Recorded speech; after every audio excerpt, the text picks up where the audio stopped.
Chers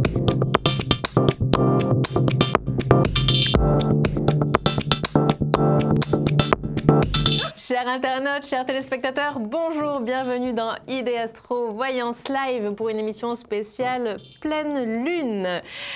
Pour ce tout nouveau numéro, j'ai le grand plaisir d'accueillir Marie Devulf, notre astrologue préférée. Bonjour Marie, comment vas-tu ? Bonjour Émilie, bonjour Valérie et bonjour à vous toutes et à vous tous. Écoutez, ça va très bien, n'est-ce pas? On commence déjà à entendre les petits oiseaux chanter, donc du coup l'humeur est beaucoup plus joyeuse. Tout à fait, Marie.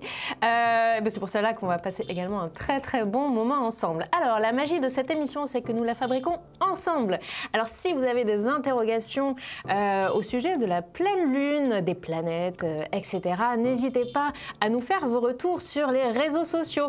Et cela nous permettra ainsi d'y répondre lors d'une prochaine émission. J'en profite pour vous rappeler qu'il est important d'aller liker nos pages Facebook et de partager à vos amis. Voilà, cela vous permet d'être tout simplement alerté des prochaines émissions. Très bien, et puis je vous propose de démarrer tout de suite par le sommaire de l'émission d'aujourd'hui. Dans l'horoscope au télescope, nous découvrirons quelles sont les influences de cette pleine lune selon les signes du zodiaque. Puis nous ouvrirons notre dossier spécial Lune à la Une, consacré à la connaissance de la civilisation maya en astronomie. Enfin, dans la story du jour, Marie nous fera une démonstration de son talent d'astrologue avec un cas pratique, celui de Carla, une internaute qui a sollicité notre aide sur les réseaux sociaux. Voilà, et tout au long de l'année, Marie Devulf est également disponible en consultation privée pour effectuer votre thème astral ainsi que vos prévisions. Il vous suffit pour cela de composer le 01 75 75 35 45. S'il s'agit de votre premier appel, vous pouvez bénéficier de l'offre découverte exceptionnelle de 1 € seulement les 10 premières minutes de consultation. Voilà, donc un seul numéro, le 01 75 75 35 45 pour rejoindre Marie Devulf en consultation privée, tout à fait confidentielle. Et je vous propose d'ouvrir tout de suite notre premier chapitre, l'horoscope au télescope dédié à cette nouvelle pleine lune. Alors Marie, que peux-tu nous en dire ? Alors, cette nouvelle pleine lune, elle a cette particularité qu'elle amène le printemps. Donc, le premier temps, n'est-ce pas, elle arrive aux équinoxes. Donc, équinoxe veut dire que les jours et les nuits ont le même temps, donc à peu près 12 heures chacun. Mais cette nouvelle lune ici, elle a aussi cette particularité d'être juste sur la cuspide du signe du Bélier. Alors, qu'est-ce que c'est qu'une cuspide ? Je vais prendre une petite image comme ça pour dire ce que c'est. Techniquement, c'est le 30e degré du signe précédent et le 1er degré du signe qui suit. Donc, 30e degré Poisson, 1er degré Bélier. Et c'est un peu comme quand on est dans une pièce et qu'on veut passer dans l'autre pièce. Voyez-vous, on quitte une pièce, on est dans la porte et on met un pied dans la pièce suivante. Ça, c'est la cuspide. Donc, c'est le soleil qui vient juste de mettre un pied dans le signe du Bélier, mais il a encore, bien évidemment, des particules qui traînent derrière lui par rapport au Poisson. Il est entre deux. Pardon ? Il est entre deux.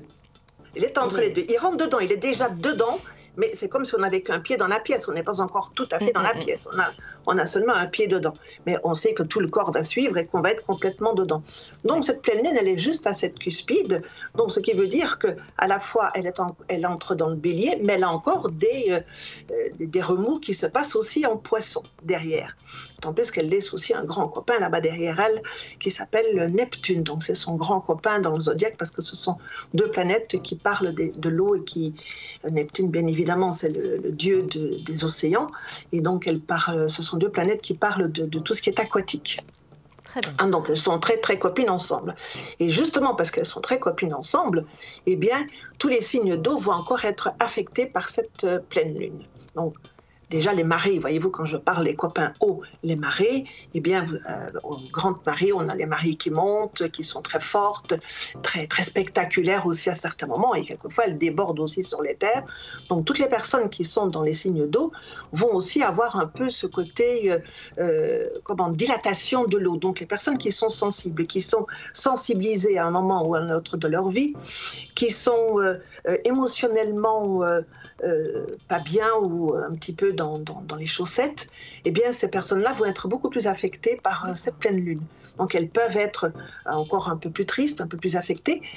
Et celles qui n'ont pas ça, elles peuvent avoir comme ça le sentiment d'être un peu gonflées, parce que notre corps est quand même constitué de 75% d'eau.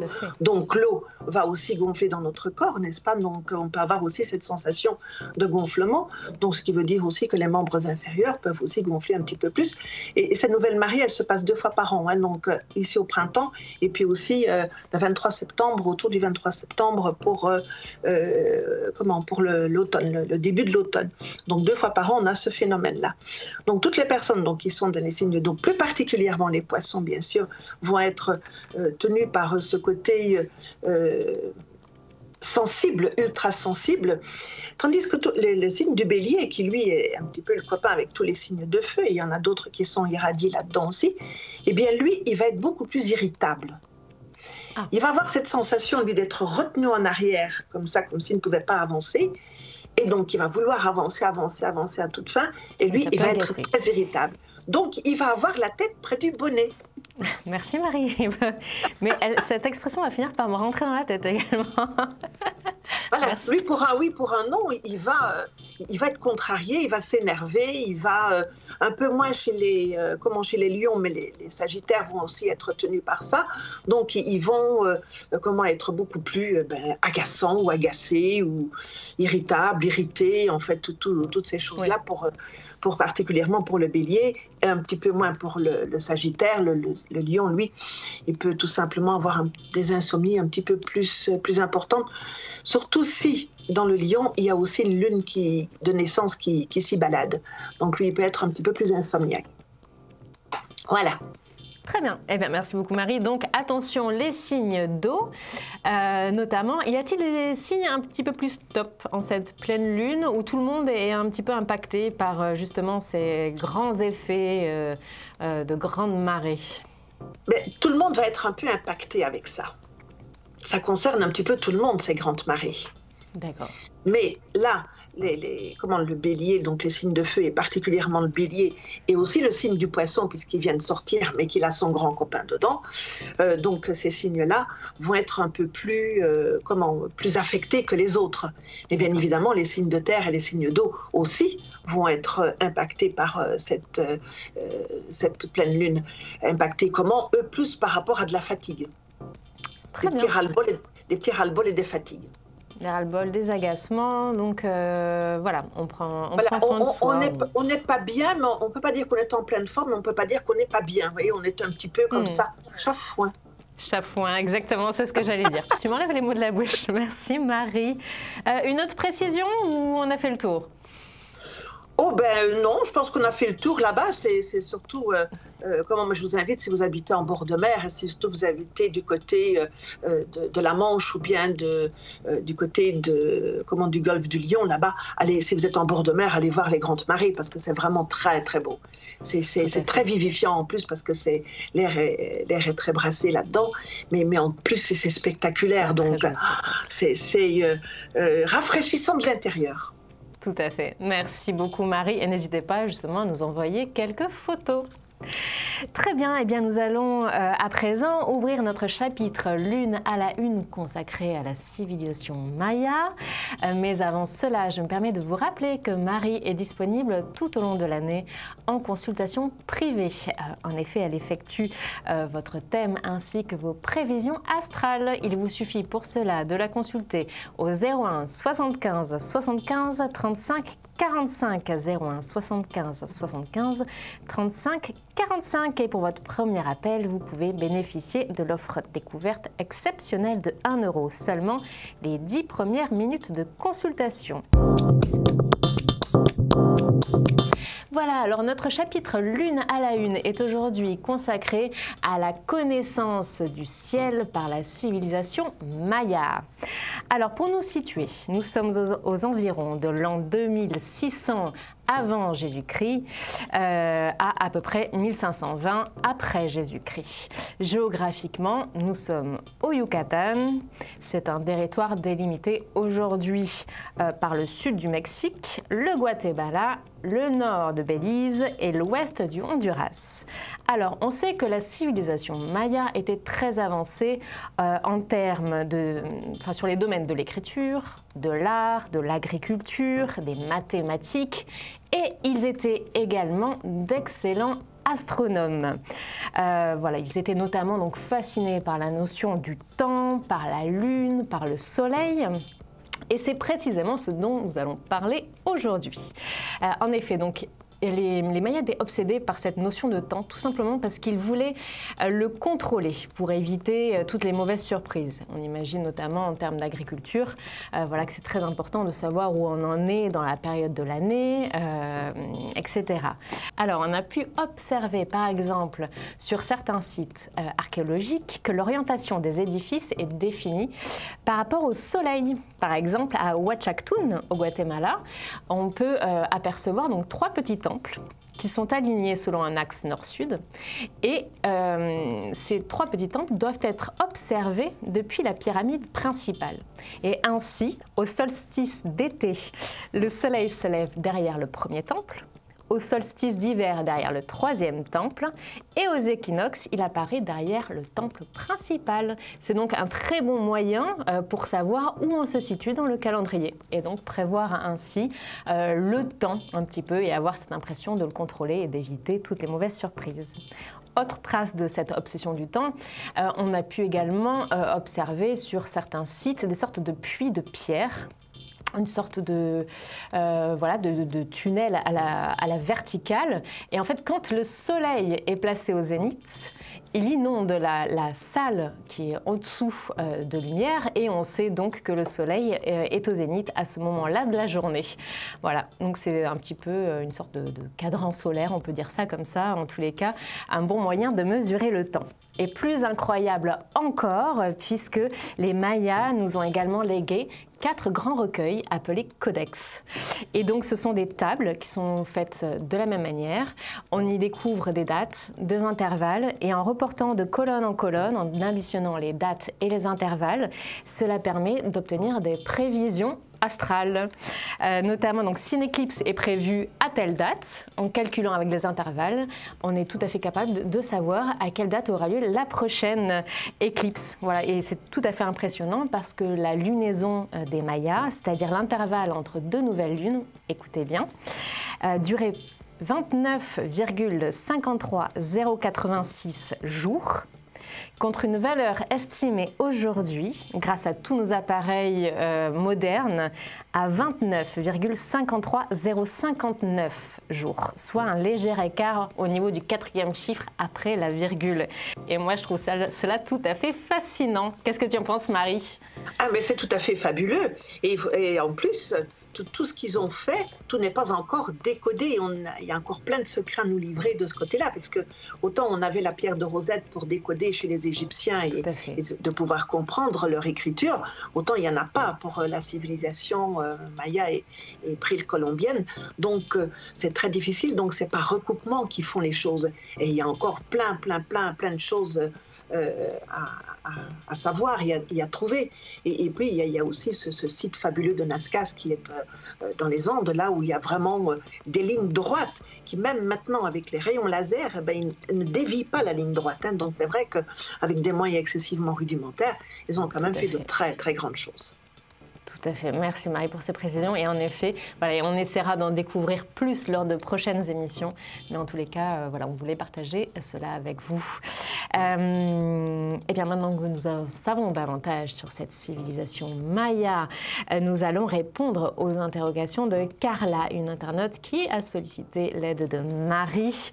Elle souhaite tout simplement avoir un éclaircissement sur son avenir professionnel. Mais avant cela, notre équipe d'astrologues est disponible en consultation privée 7 jours sur 7 pour effectuer votre thème astral ainsi que vos prévisions, et notamment Marie de Wulf. Vous pouvez la consulter au 01 75 75 35 45. Et si c'est votre premier appel, vous bénéficiez de l'offre découverte exceptionnelle de 1 € seulement les 10 premières minutes de consultation. Un seul numéro donc, le 01 75 75 35 45. Voilà, nous voici dans la story du jour avec donc l'histoire de Carla qui a sollicité l'aide de Marie. Nous allons la voir dans quelques secondes en ligne. Donc elle souhaite avoir des précisions sur son avenir professionnel. Elle a entamé des études de droit qu'elle a terminées, mais elle souhaite une réorientation et elle va nous raconter tout cela. Je crois que nous l'avons déjà en ligne sur le plateau. Allô, bonjour. Oui, bonjour. Bonjour Carla, bienvenue sur le plateau d'Idées Astro spécial Merci. Pleine Lune. Eh bien donc, vous avez une question pour Marie au sujet de votre avenir professionnel. Je vous laisse peut-être un petit peu lui exposer votre cas actuellement et puis votre interrogation et Marie fera tout pour y répondre. D'accord. Oui, bon. Alors, j'ai fait Bonjour, Carla. des études de droit. Bonjour Marie. Et je souhaite me reconvertir et devenir pilote d'avion. Donc, je voulais savoir ce que vous en pensiez. D'accord, d'accord. Donc, j'ai eu vos coordonnées un petit peu à l'avance parce que on a très peu de temps, bien évidemment, il faut tout concentrer. Hein? Alors, moi, ce que je vais vous donner 5 mots-clés pour définir votre terme. Je vais dire volonté, combativité, D'accord. obstination, intelligence créative et curieuse. C'est tout ça ou non? Comment? Est-ce que ça vous convient? Oui, ça me convient. C'est plutôt pas mal comme portrait, je trouve. Voilà. Après, bien évidemment, il y a toutes les, tous les talents de communication qui sont là aussi, voyez-vous, de communication, mais aussi de compassion et d'empathie. Hein? Donc, voilà. Ouais. Mais là, dans l'optique de votre future carrière, eh bien, enfin, dans votre futur projet, ça me paraissait important de sortir ces mots-clés-là, parce que vous en allez avoir grandement besoin de ces choses-là. Alors, pour vous, ce n'est pas du tout impossible d'embrasser cette carrière de pilote d'avion, hein, en pilote de ligne ou pilote privé, n'importe. Hein, parce que d'abord, c'est vrai que vous êtes quelqu'un, donc je dis volonté, obstination, donc quand vous vous êtes mis un projet ou en tout cas une idée dans la tête, eh bien vous vous mettez en œuvre pour le faire et pour y accéder de toute façon. Voyez-vous, vous y allez, hein, et vous avez cette combativité-là et cette obstination-là. Vous êtes aussi quelqu'un qui est plutôt aux commandes que d'être commandé. Hein? Ouais. C'est bien et ça, ça va peut-être être juste le côté vulnérable, ou en tout cas votre talon d'Achille pendant toute une période pour aller vers ce métier-là, c'est que pendant un long moment, vous allez devoir être le copilote et pas le pilote. Alors que vous êtes plutôt un tempérament pilote que copilote. D'accord.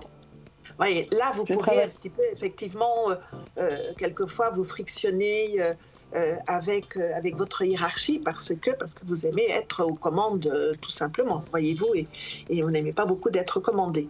Mais là, il va y avoir toute une période où il faudra apprendre, justement, ça fait partie des apprentissages.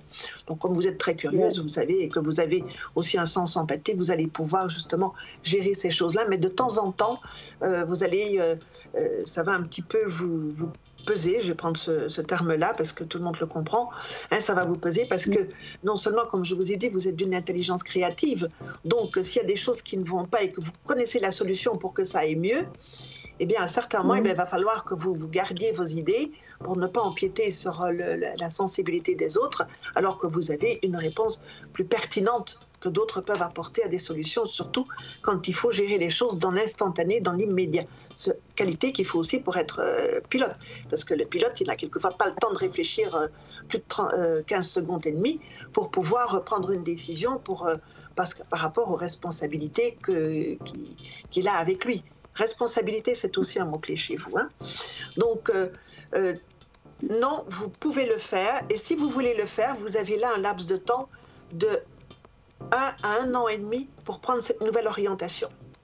Est-ce que ça correspond à votre calendrier, Carla? Oui, c'est prévu dans l'année. Donc c'est plutôt une bonne période pour mettre Voilà, parce ça. qu'après les aspects planétaires, que je ne vais pas vous expliquer techniquement comme ça, les aspects planétaires ne seront plus tout à fait là, donc pour vous, ce sera plus difficile de franchir le cap. Donc, ça risque de traîner, de vous agacer, et puis de dire, bon, ben, de toute façon, là, c'est fichu foutu, je n'y vais plus. Voyez-vous, parce qu'à un moment donné, l'impatience est aussi quelque chose qui vous caractérise, n'est-ce pas? Non? Ouais, moi. En tous les cas, c'est le bon moment pour se lancer. Vous aimez bien quand vous avez décidé quelque chose que tout soit rondement mené. Voyez-vous, s'il faut attendre trop longtemps pour faire les choses, vous pouvez effectivement à ce moment-là un petit peu réorienter. Mais en tout cas, là, vous avez 1 an à 1 an et demi pour prendre cette orientation-là. Est-ce que vous allez réussir cette orientation-là? Vu vos qualités intellectuelles qui se développent là et qu'on voit dans votre thème, il n'y a aucun souci pour vous de ce côté-là. D'accord. Voyez? Là, vous avez le bagage intellectuel pour le faire. Ok. Donc tu vois le succès au bout de cette formation, Marie, tu vois Carla. Oui, mais justement, c'est ce que je dis là. Avec son bagage intellectuel, elle le porte vers sa réussite, hein, vers l'aboutissement de son projet. Elle va aboutir sur son projet, oui. C'est super. Donc nous aurons bientôt l'occasion de vous retrouver à bord d'un vol, lors d'un voyage. Il y a juste une période où ce sera un peu plus délicat pour elle par rapport justement à je ne peux pas développer ce que je veux parce que on me met dans un cadre et ça, quelquefois, ça peut frictionner un petit peu. Pendant la formation. Juste ça. Ok. Pardon? C'est pendant la formation que ça frictionne? Oui, pendant la formation, l'apprentissage et après les stages et tout ça. Hein. Avant vous d'être aux manettes, il y aura des moments comme ça, oui. Parce que vous êtes pilote, quoi. Vous êtes comment vous prenez les choses en main. Vous aimez conduire plutôt que d'être conduite. Hein. Ouais. Voilà, un petit temps de formation, mais...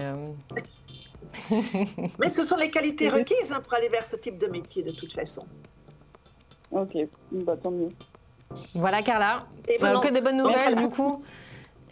Et puis, on vous souhaite bonne chance dans vos études, dans cette formation. Voilà, il y aura forcément parfois des petits coups de mou, mais visiblement, vous avez tout ce qu'il faut pour réussir. Donc, on sera ravis en tous les cas. N'hésitez pas à nous tenir au courant. Ça nous fera toujours plaisir. Ça marche, merci beaucoup. Très au revoir. Très bonne journée à vous. Bonne chance, Carla. Merci, Marie. Au revoir. Voilà, alors c'était donc Carla, ma foi, qui a de très belles qualités comme personne et qui devrait tout droit la conduire justement tout droit dans le ciel aux commandes des avions. En tous les cas, c'est tout ce que nous pouvons lui souhaiter. Très bien, eh bien, si comme Carla, donc vous souhaitez avoir des prévisions astrales, si vous avez une interrogation d'ordre que ce soit sentimental ou encore professionnel, vous venez de le voir. Sachez que Marie Devulf est disponible tout au long de l'année. Pour la consulter, il suffit de composer le 01 75 75 35 45. S'il s'agit de votre premier appel, vous bénéficiez de l'offre exceptionnelle de 1 € seulement les 10 premières minutes de consultation. Un seul numéro, le 01 75 75 35 45. Voilà, alors avant de nous dire au revoir, quelques petites choses. Tout d'abord, n'hésitez pas à aller liker nos pages sur les réseaux sociaux. Cela vous permet tout simplement de nous faire part de vos avis, suggestions pour les prochaines émissions et également d'être informés des prochains programmes. Voilà, et avant de nous quitter, je souhaitais donc vous donner des nouvelles de nos petites graines de coton envoyées par la mission chinoise sur la face cachée de la Lune. Alors, on en avait parlé lors de notre émission précédente. Alors, mauvaise nouvelle, donc après une dizaine de jours d'observation, les graines, en fait, n'ont pas survécu, tout simplement parce qu'il y a des conditions extrêmes et que, donc, arrivé à moins 50, il me semble, voilà, moins 50 degrés, voilà, le gel a eu le dernier mot. Voilà, un petit peu comme pour mon rosier cet hiver. Voilà, c'est parfait, hein. C'est pareil. Alors moi, je leur recommande chaleureusement de faire appel à tes conseils de jardinage en fonction du calendrier de la Lune pour la prochaine fois. Voilà. Mais sachant qu'il reste encore quelques graines là-haut, notamment, il me semble, de pommes de terre, colza, etc. Donc nous verrons ce que cela peut donner pour la suite. Voilà, nous vous donnons également rendez-vous prochainement pour une nouvelle émission Pleine Lune qui aura lieu le 19 avril 2019. Mais avant cela, nous ne pouvions pas vous laisser sans vous faire part de cette découverte, une découverte un petit peu à retardement. En effet, donc d'après une étude publiée le 24 janvier dernier, des géologues pensent avoir découvert sur un échantillon de roche lunaire un petit morceau de terre. Oui, alors c'est tout à fait exceptionnel. Mais alors d'où vient ce petit morceau d'échantillon de Lune? Non pas du tout de la mission chinoise, mais d'un prélèvement qui a eu lieu il y a 50 ans lors de la mission Apollo 14. Conservé depuis donc 1971, les scientifiques se sont aperçus finalement que cette roche contenait un petit morceau un petit peu plus clair. Et ils ont eu la bonne idée d'analyser cet échantillon. Et alors, ils se sont rendus compte qu'il était formé de cristaux de minéraux tels que le quartz et le zircon. Alors, il faut savoir que le zircon est connu pour conserver les traces des conditions dans lesquelles il s'est formé au fil des âges. C'est donc une formidable source d'informations. Ils ont analysé. Et la surprise, l'étude a permis de démontrer que ce zircon provenait d'un magma dont la température et la teneur en oxygène sont plus proches des profondeurs terrestres que des sous-sols lunaires. Voilà, donc ce qui voudrait dire que le bout de roche se serait développé il y a 4 milliards d'années à 20 km sous la surface de la Terre.